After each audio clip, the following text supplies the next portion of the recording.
The next step, once you've undone your little protective cap there, is to go ahead and get your crank. Where is yours located? On the F-150, it's located on the front hood here. That's interesting placement.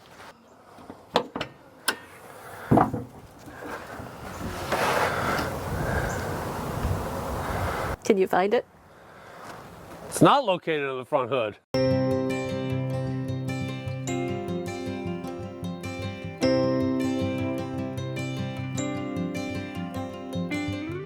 Okay, welcome to this week's episode of Luv Subbin. And what are we doing this week? Well, most importantly, we are outside and Rich is not going to be in the kitchen. It is a gorgeous 70-degree day in March. I'm in shorts! In March.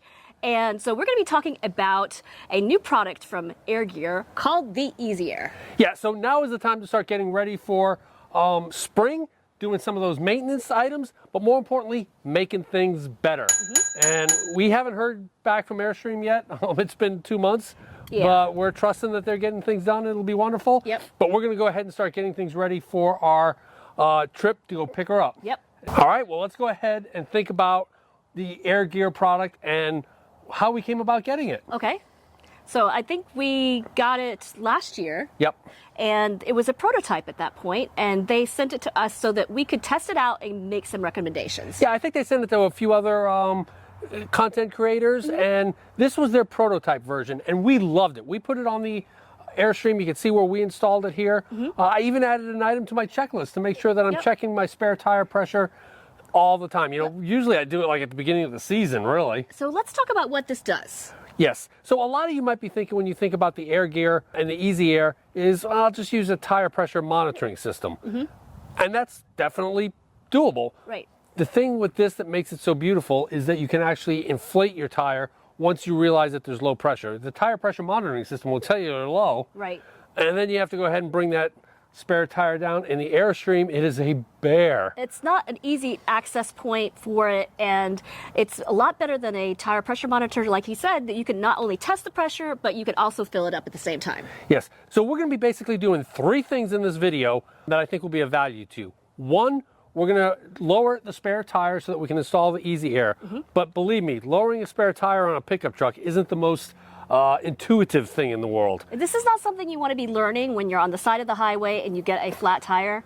This is something that you want to practice beforehand. If you've never dropped your spare, use this video, pause it, go out there and try and drop your spare to make sure you know how to do it. Because this one, at least on the Ford, is not the most intuitive thing, right? Yes. Number 2, we're going to go ahead and put on the EasyAir and check our spare tire to see how the pressure is, and to make sure we've got a kind of a different installation theory I think that's going to work for us. And then 3, I'm going to go over my Christmas gift from Cindy's brother this year, which I think is the most awesome thing in the world to help inflate that tire. So stay tuned to the end when we'll check out this new product that I think is spectacular. I'm loving it. All right, so let's get going. Let's get into this installation. Let's start by taking a look at what's included in the box here. Of course, some directions. I'm a direction reader. You've got 5 foot of steel braided hose, which looks really nice, high quality stuff. A box or a little bag of different fittings. It comes with rivets, bolts, and some adhesive pads. On the Airstream, you'll note that I did use the adhesive pad, and that seems to be working really well right now. Yep, but it might not be there when we pick her up. Yeah, Airstream might be. Yeah, they had to take the propane tanks off. I have no idea why they had to take the propane tanks off, but so you guarantee you probably had to take the spare tire off as well, so it's probably not there anymore. We might have to reinstall it, but it gives you a lot of options on how to put this on. Yes, they have this nice bracket which we use, and as opposed to the prototype, they've got the nice little laser etched Air Gear logo on the bracket, which can be mounted a variety of different ways. We're going to do something different. We're going to have a couple of different ties to tie it onto the spare tire. Yep. And then I thought the guys out at Air Gear included a snack in the box, but it says do not eat. Yep. So I gotta tell you that. crap. I thought this was a nice snack. So oh well. All right, so that's what's in the box. All right, let's go ahead and start by dropping that spare tire. So when I say this isn't that intuitive, we'll start right here.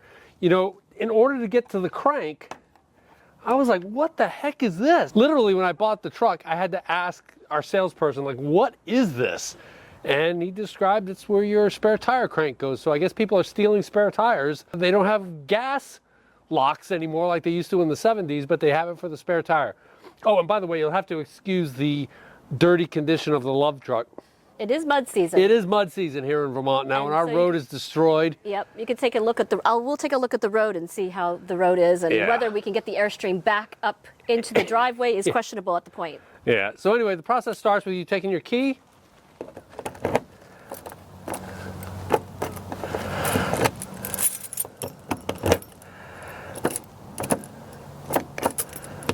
and this is exactly why you practice doing this and not on the highway. I have no idea why this isn't working. Why don't you try WT-40? That's my favorite solution for everything. All right, we'll be right back. Okay, we figured things out. You just really have to cram it in there.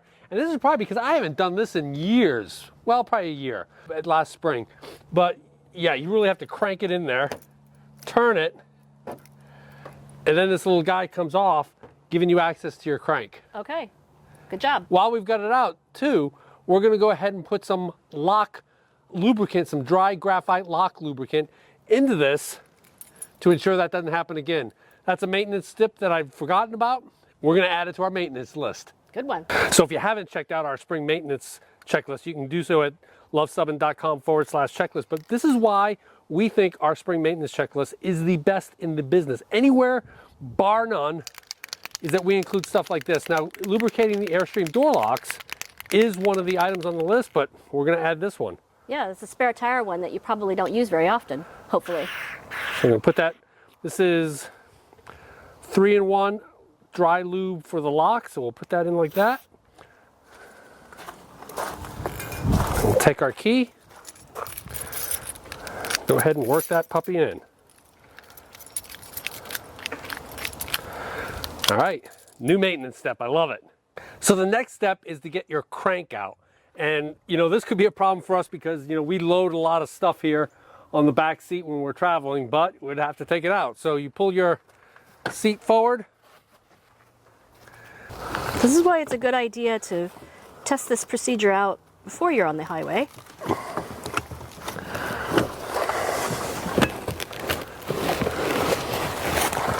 All right, got the thing, now we assemble it. I would not want to be learning this on the side of the road, trust me. It's good to know where all your pieces and parts are. So it says don't use the part with the little thing there.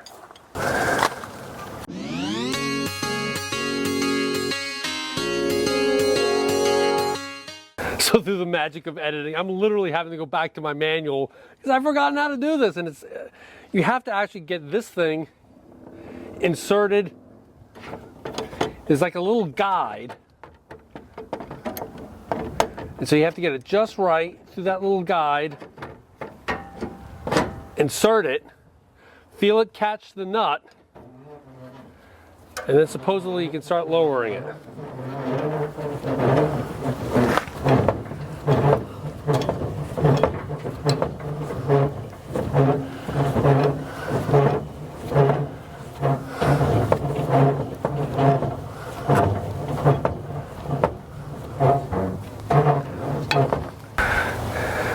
Well, that was not easy, but that center retainer, you really got to make sure you've got enough cord drop to be able to get it to kind of come out. So we've got our spare tire out, we're going to clean it up, and then we're going to start the EasyAir installation.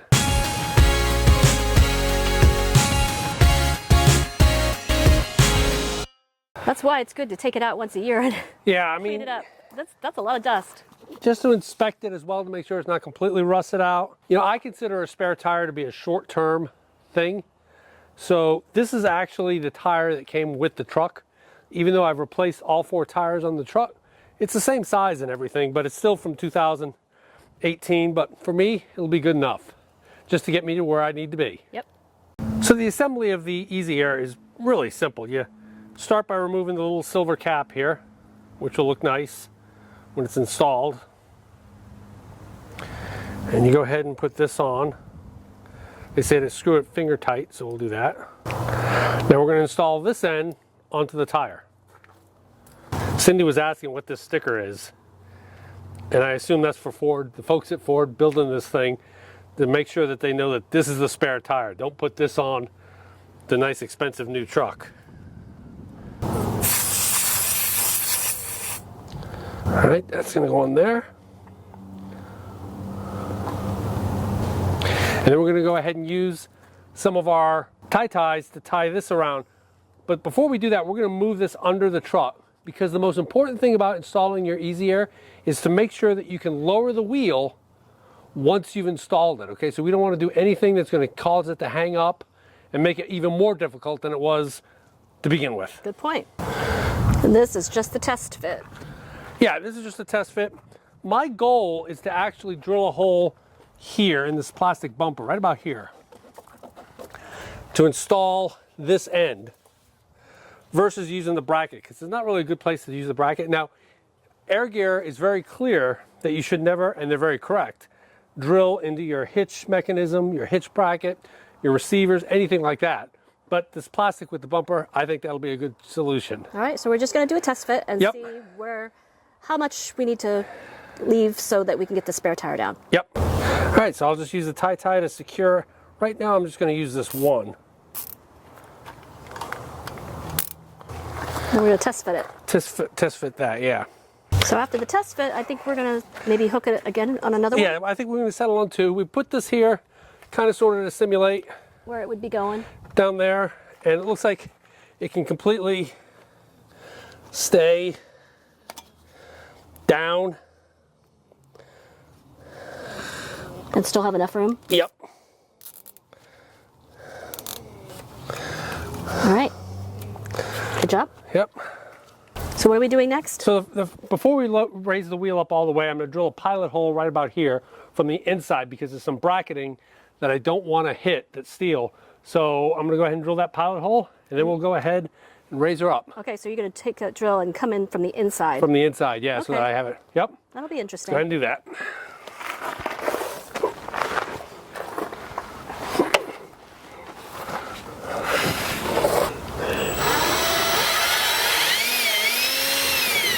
You can see the pilot hole that Rich just did. And he's going to use the larger drill bit to make it a little bigger so we can put the tube through.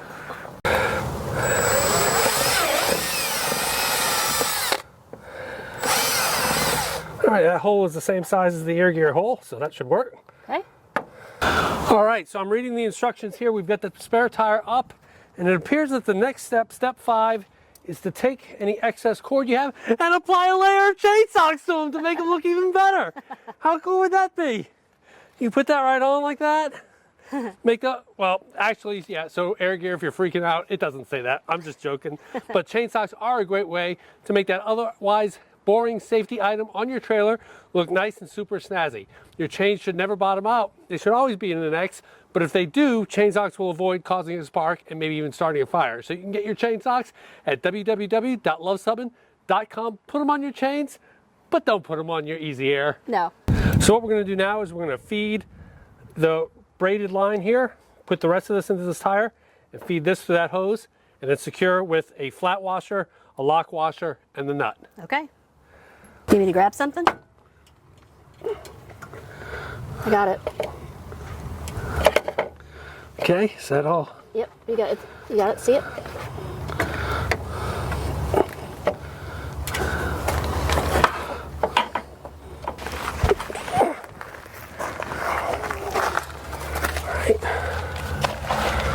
Put the flat washer.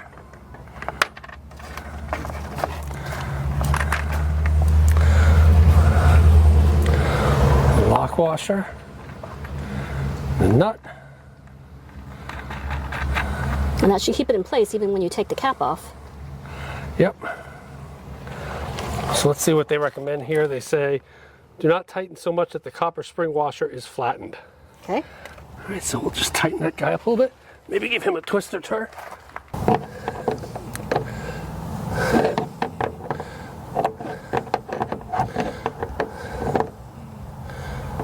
All right, that should be pretty good.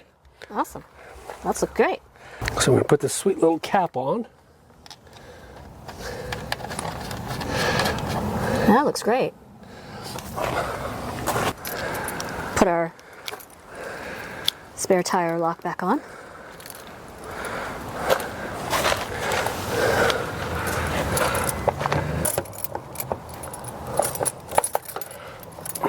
All right, we're all set.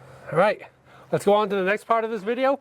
We'll go ahead and check the pressure, see what it is, pump it up if needed. Okay, sounds good. Okay, the final step in this video is to go ahead and check and inflate the tire if necessary using our EasyAir. And to do that, we're going to use my Christmas present, a Fanttik S100 Apex. This was given to me by Cindy's brother, who's in Fuego with the Christmas gifts this year. And previously we had it at Campbell Housefield 110, which would require me running the truck, plugging into the truck. And I know a lot of people love the Vi-Airs and stuff. This is cordless. It's rechargeable with a USB. So it's light, it's easy, and I love this thing. I've been using it quite a bit recently. It'll also put your tire pressure up on your bike tires too, right? Yep, I just inflated our Bromptons to 100 PSI. And I think you just set, what, the tire pressure that you want on it? So how do you know what the tire pressure should be on your truck? Just like your Airstream has a label on the roadside front that shows what your correct tire pressure would be. On your truck, it's on the door jamb. So every vehicle manufacturer working with the tire company determines what the proper inflation pressure is. And for the truck, as you can see here, it is 35 PSI. So we're going to turn it on. So does it check your tire pressure as well as fill it up? Yep, so we've got a wasn't supposed to do that. So I'm going to preset it for 35 PSI, which is what the truck is.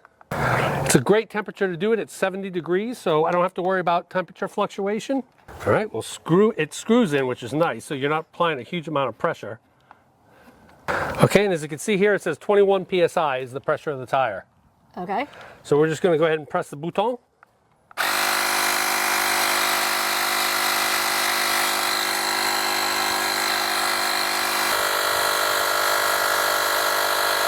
So it's taking about, what, 30 seconds per PSI? It's a big tire. Yeah, it's a big tire. I mean, if you want something quick, this ain't it, but it works. Yes. We're up to 30. 31. All right. All right. Not the fastest thing in the world, but It took about 7-8 minutes. okay. Did the job though. All right. Take that off, put a nice little cap back on. Yep. And you're And good. again, that's the value Yep. of the EasyAir, is being able to inflate it without dropping it. And also check the tire pressure. Yep. Well, there you have it, the installation of the Air Gear EasyAir. What do you think? I thought it was really neat. It's just it's a very convenient product, right? Yeah, I think, probably because, Air Gear sells RV products, a lot of people who are buying it for their RV. Mm-hmm. But I think anybody who's got an inaccessible spare tire, this makes a lot of sense, both for checking the pressure. Yeah, if it's very difficult to get your tire down, I Yes. think this makes a lot of sense. Yeah, if you've got like Cindy's CRV where the tire hangs off the back, it probably doesn't make sense. But for anybody who's got a tire that's difficult to access, Yes. difficult to check the pressure, I think this product sells. Yeah. And it works. Yeah, it does. So if you like this video, Give us a big thumbs up. It really helps our channel. and if you think we've earned a subscription, click to subscribe. And comment below if you have the EasyAir and how you like it. Because we come out with RV and Airstream related videos just like this one every Tuesday. Thanks for watching.